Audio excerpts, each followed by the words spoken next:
एक और सवाल जो बहुत महत्वपूर्ण है, बीजेपी की ओर से रोहिंग्या और बांग्लादेशियों का मुद्दा जोर शोर से दिल्ली में उठाया जा रहा है और इसी मुद्दे पर उधर से आम आदमी पार्टी आप लोगों को घेर रही है।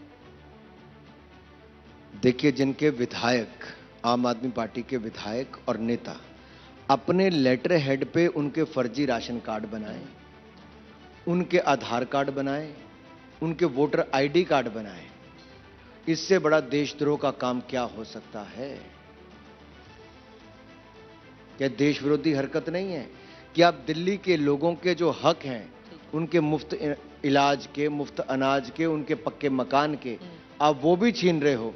और दिल्ली की जनता जिस सरकार को चुनना चाहती है, आप उसको प्रभावित करने के लिए रोहिंग्या मुसलमानों को लाकर खड़ा करते हो। इससे बड़ा अपराध क्या हो सकता है? ये वही लोग हैं, आम आदमी पार्टी वाले, जो भारतीय सेना के एयर स्ट्राइक और सर्जिकल स्ट्राइक पर तो प्रश्न चिन्ह खड़ा करते हैं और अफजल गुरु को बचाने की बात करते हैं, दूसरी ओर रोहिंग्या मुसलमानों को संरक्षण देते हैं। ये देश विरोधी सोच किसी की है तो श्रीमान अरविंद केजरीवाल जी और उनकी पार्टी की है। दो लाइन में आखिरी सवाल, चूंकि दिल्ली बीजेपी की ओर से अभी कोई चेहरा नहीं दिया गया है अरविंद केजरीवाल के समकक्ष और बहुत पॉपुलर चेहरे की जिसकी बार बार डिमांड की जाती है, खुद अरविंद केजरीवाल की ओर से यह सवाल खड़ा किया जाता है और बीजेपी चुप्पी साध ली जाती है। अब देखिए, वो हरियाणा से आकर यहां पर मुख्यमंत्री बन गए। सुषमा स्वराज जी जो बीजेपी की आखिरी मुख्यमंत्री थी वो भी हरियाणा की ही थी। आप हिमाचल के हैं तो आप भी उस रेस में हैं, आप पॉपुलर चेहरे हैं, पूर्व केंद्रीय मंत्री रह चुके हैं, जगह जगह महत्वपूर्ण सीटों पर आपको ही चुनाव प्रचार के लिए लगाया गया है, तो अनुराग ठाकुर रेस में कहां है यहां पर? मैं कार्यकर्ता और कार्यकर्ता के रूप में काम कर रहा हूं। जहां तक भारतीय जनता पार्टी की बात है, अब राजस्थान देखिए जी, छत्तीसगढ़ देखिए, गुजरात देखिए, मध्य प्रदेश देखिए, हरियाणा देखिए, त्रिपुरा देखिए।